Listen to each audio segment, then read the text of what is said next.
Yes. That was better. Yeah, look at that. That's it. That grass scares me. That's the idea. That's the there idea. You go. That's it. Free 10th. In this coaching session, I upgraded the driving of this student from 2,000 to 3,000. We'll talk about general techniques that you can apply in any car and track combo, as well as some hidden secrets about Suzuka. My name is Almeida. I'm a racing driver and coach, and we will start by watching some of his driving before we discuss all his improvements. All right, here we go. Set a restart point too. Yeah, I'd recommend setting the start point before the first sector so that you can count the lap too. Because I think you set the point right after the lap started. I had to click my screen. Oh, well, that's terrible. This is the GT3 at Suzuka. I'm gonna give you a hint of what he's doing wrong. Just listen to the engine on corner entries.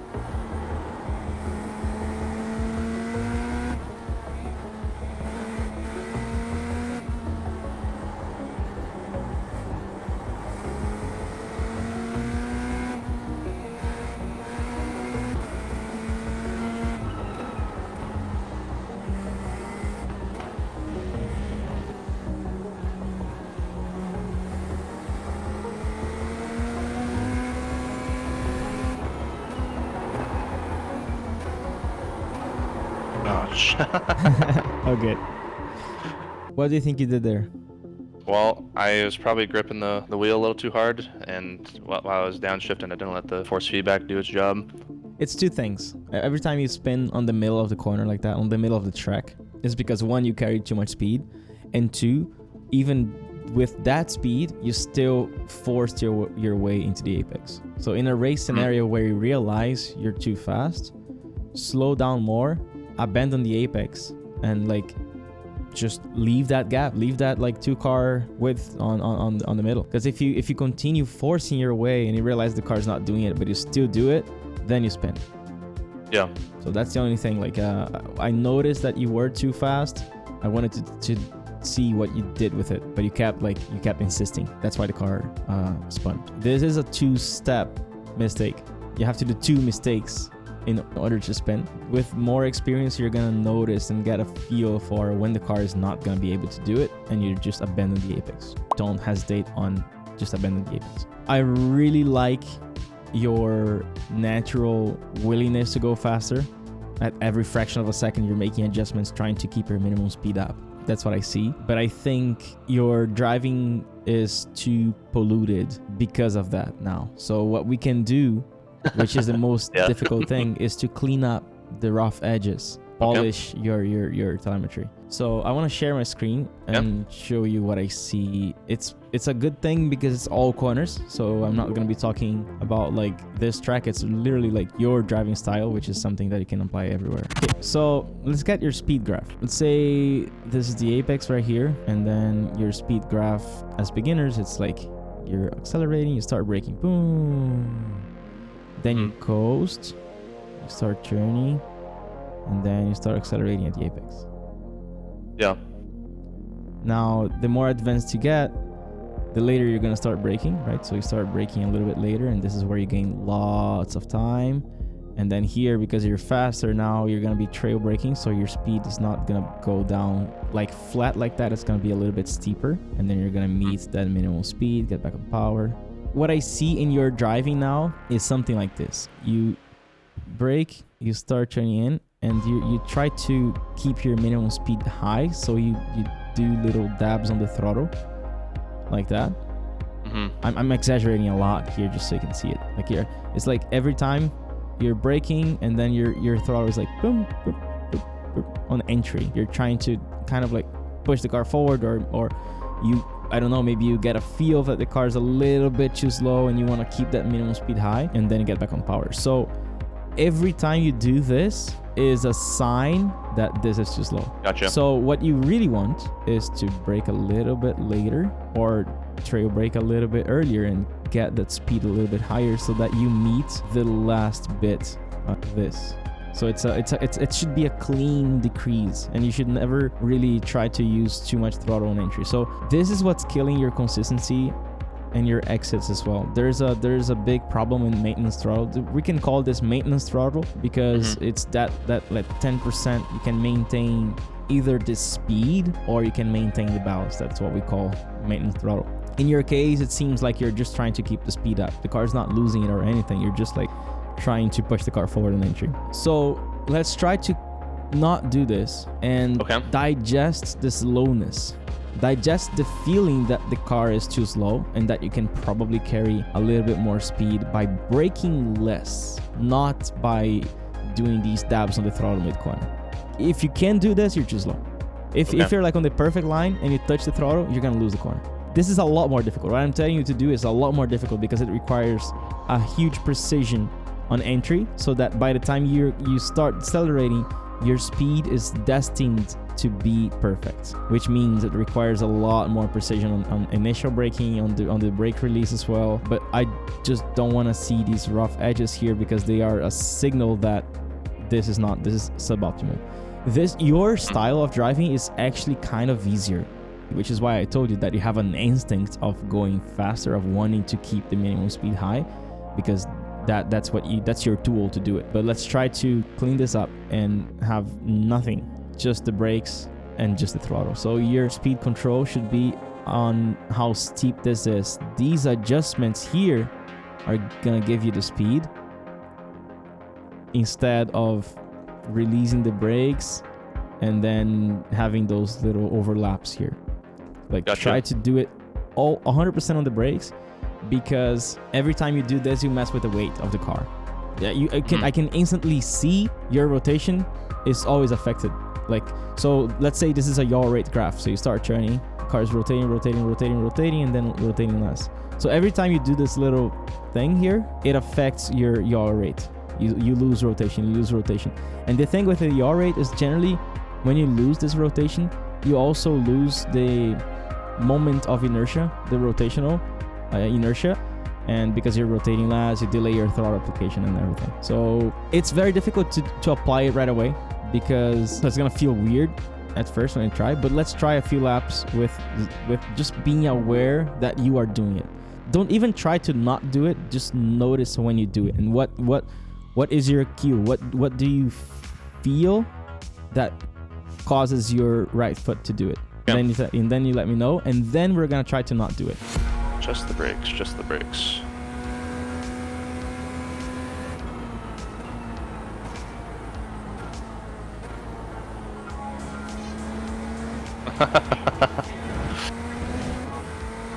Told you it's gonna feel weird.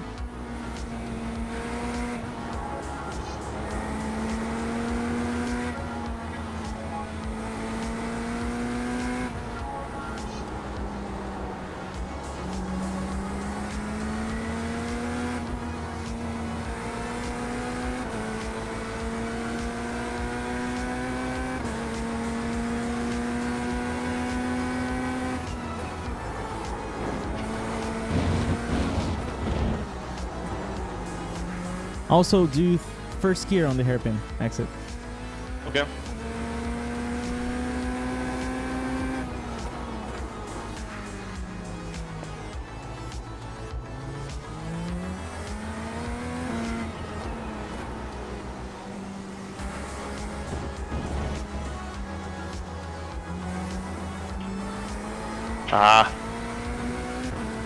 Just the application was a little bit too aggressive there. Went like straight to 90%.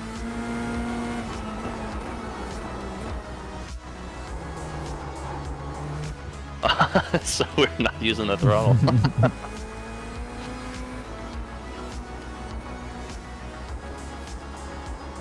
Yeah, you see? As soon as you got a little bit too much oversteer, you drop the brakes and then the oversteer was corrected.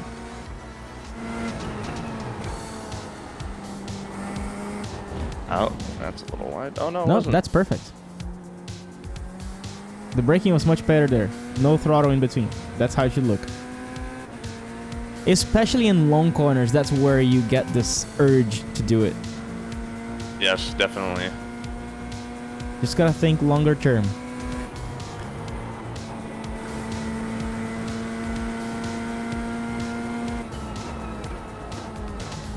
Oh, a little think you can downshift a little bit more aggressively on these hard braking zones. Make the engine scream. Boom, boom.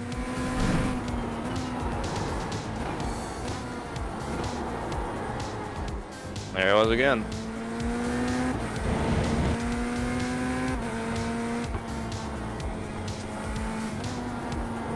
Nice.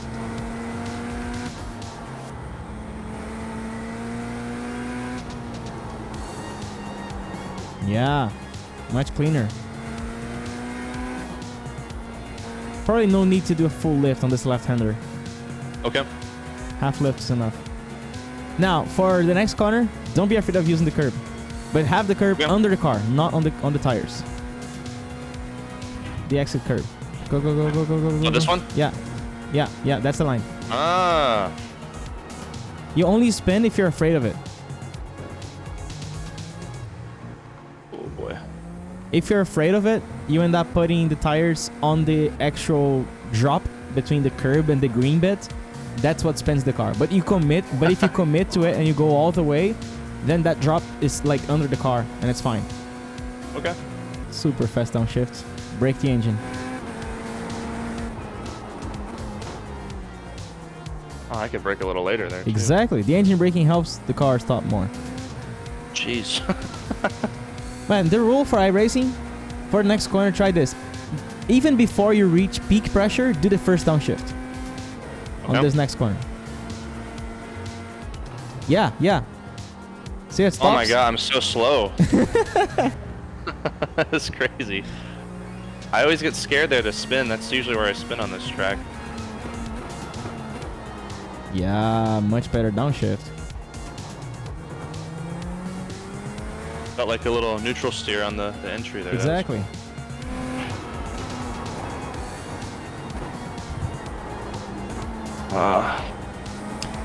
Yeah, you were a little bit afraid. You were correcting before the oversteer was bad.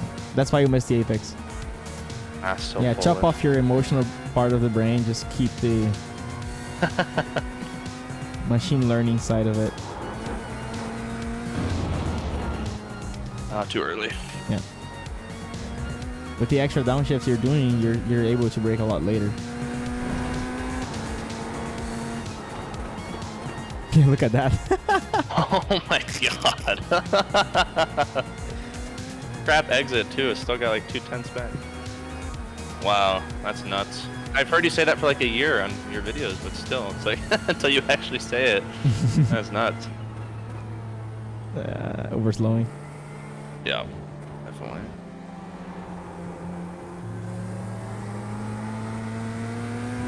Okay, so with proper engine braking, I can brake quite a bit later before spoon curve. Now it makes sense why those guys are braking so late. Yeah. Oh, that's crazy. There you go.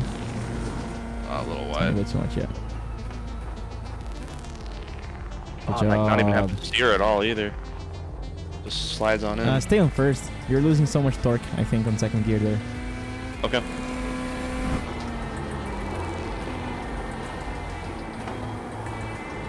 Power, power, power, power, power, power. The exits are too easy there. Is my throttle application a little too aggressive? Because I feel like I lose the rear every time I try to power on early there. It's not the timing. It's the aggressiveness. It's the shape. Like you're getting back on power too late, but when you do, you smash it too fast and you kick the rear out. That's better. I really tried. Too late downshift here. Better. That's the downshift. Gotcha. Like as soon as you start braking.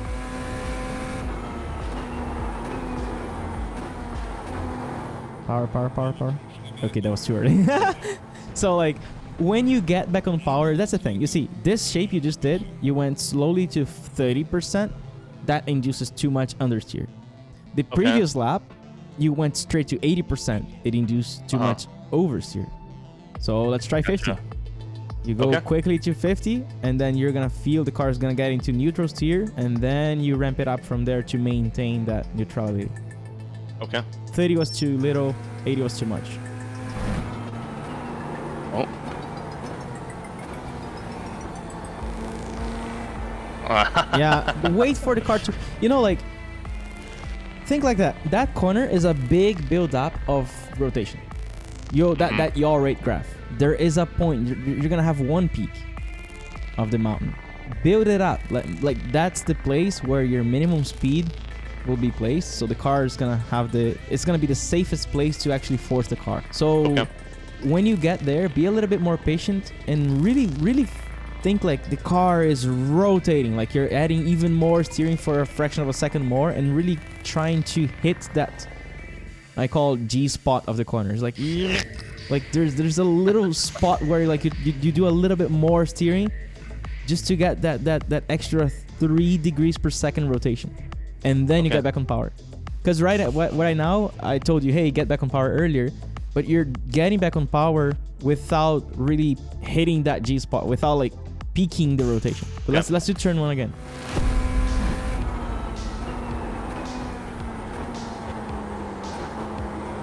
Yes, that was better.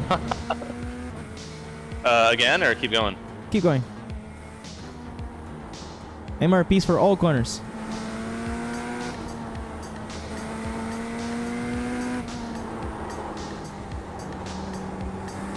Half lift. Yeah, look at that. That's it. That grass scares me. Downshift super fast here. Yeah. Too slow. Should I go to third there? No. You should just do the downshift first. Like as soon as you start hitting the brakes, you already did the downshift. Okay. Like this. See? Oh, well, there it is. Yeah. So for this one, this is close to perfect. Like close to perfect will mean you're close to spinning on this corner. So when you feel that the car is starting to go, you drop the brakes a little bit more and you relax your hands and you're starting to dance with the car. It should feel like that. The perfect line here should feel like that, minus 1%. Okay. It's pretty scary, but like the more you do it, the more you realize like you can hold it all the time. Let's do it again. Same thing. Okay. See, we're free from the throttle corrections now on entry. I'm trying. Yep. We're matching my best time by like 4/10 and. MRP. Go. Turn. It was too little. Hold on, Yeah, you didn't add more steering. You got back on power without hitting the G spot. Turn. Yes. Oh my gosh.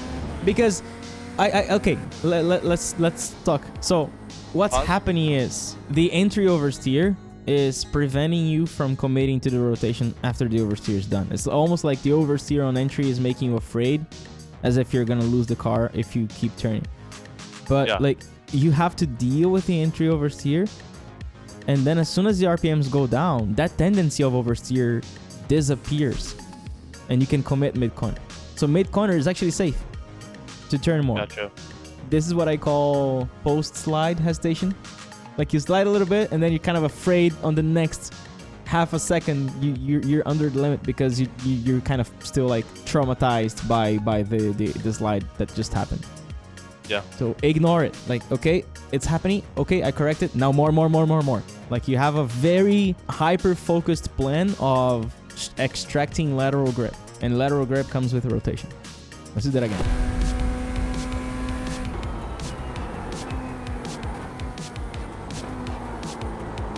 Yes, that's the idea. Yeah. Downshift super fast. I was tapping it the whole time. Oh, okay. So you got into downshift protection. That's okay. That's good then. So you just gotta time it so you don't hit the protection.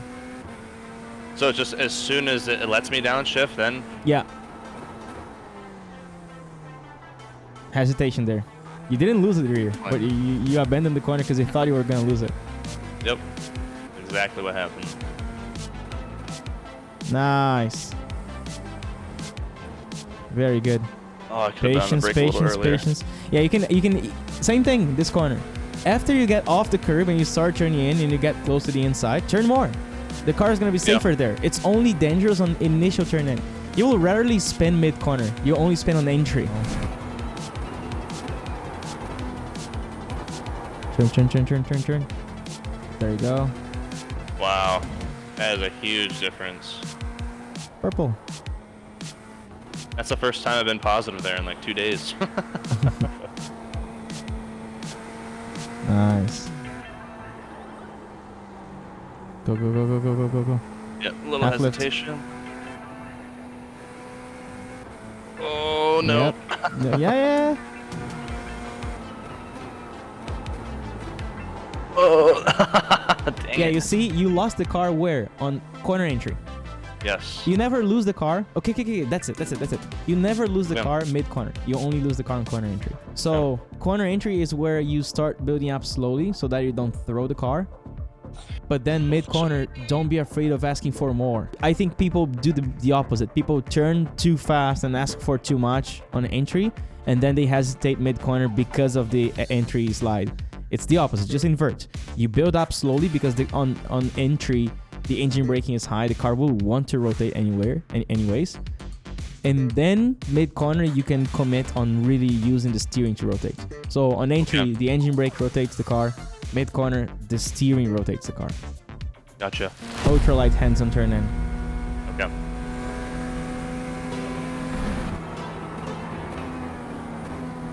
Now turn.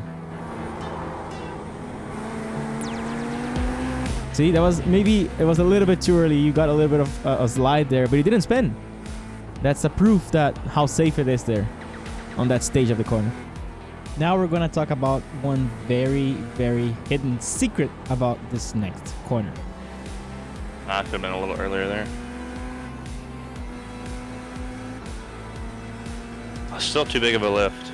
Yeah, let's talk about that. Let's talk about that real quick. The corner we're talking about is the long double apex and then this corner. Mm-hmm. So long double apex and this. Your line is like this. You're braking. You kind of go wide a little bit. Power. Boom. And you open up a little bit and you're here. Now, you see, this is a closing spiral. Because you're decelerating. This is an opening spiral. And this, what is this? Hey. Well, you're on power the whole time. Yes. I mean, it wouldn't it be an opening spiral? Yes. What are you doing? I mean, you're on the throttle, like kind of where your cursor is, and then you do the half lift in the mid corner.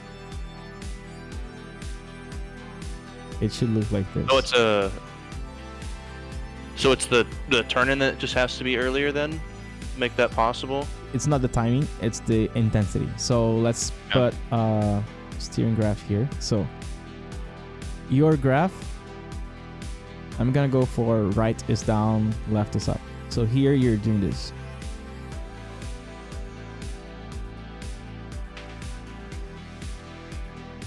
See, peak steering right here. Mm-hmm. Now right here, what you are doing is this. And your peak steering is right here. But instead of doing this, I see you should do... It's an opening spiral, which means the peak rotation happens at the moment of the change of direction. So your steering should look like, boom, this, and then it goes down. Maybe it stays a little bit flat here because you're lifting, so your speed is kind of fixed. And then as your speed gets back up, you go down. This is the most counterintuitive thing, and everyone does what you do. Everyone like misses this gap of available grip and end up going wide here because they're not using this area of grip. You're in power, like poof. Your speed is going up. That means your steering should be going down, but you're adding steering here. That makes sense. Wanna try that? Yeah. Nice. That's the idea. That's the idea. There you go. That's it. Free 10th. Look at that. That's still a little bad there, but wow, that's nuts. There you go. Okay, man. You know what to work on now. The main objective was to clean up the the throttle on entry, and of course problems would show up because of that. since you were relying on using the throttle on entry to kind of manage the speed and or the balance. And now that we removed that, your braking precision needs an upgrade, right? And you clearly can do it. You're doing very well with that now. And then we also added that extra spice of the engine braking that helps the car slow down more, helps the car rotate more. And then we talked about how you gotta be careful with all those new inputs, that the car is gonna be very loose on corner entry, but it's going to be safer to rotate more mid-corner as the RPMs go down. So Gotcha. You see all this, plus just by doing all these things, you're gonna need to actively think of where your MRPs are placed, because all this build up, all this brake release thing, all the engine braking, all the steering, even the lines, closing spiral, opening spiral, they all peak at the same place, the MRP. So it just helps you organize better your plan on each corner. Just keep driving. I'm pretty sure you can easily do this 2006 there. You can do it. Yeah.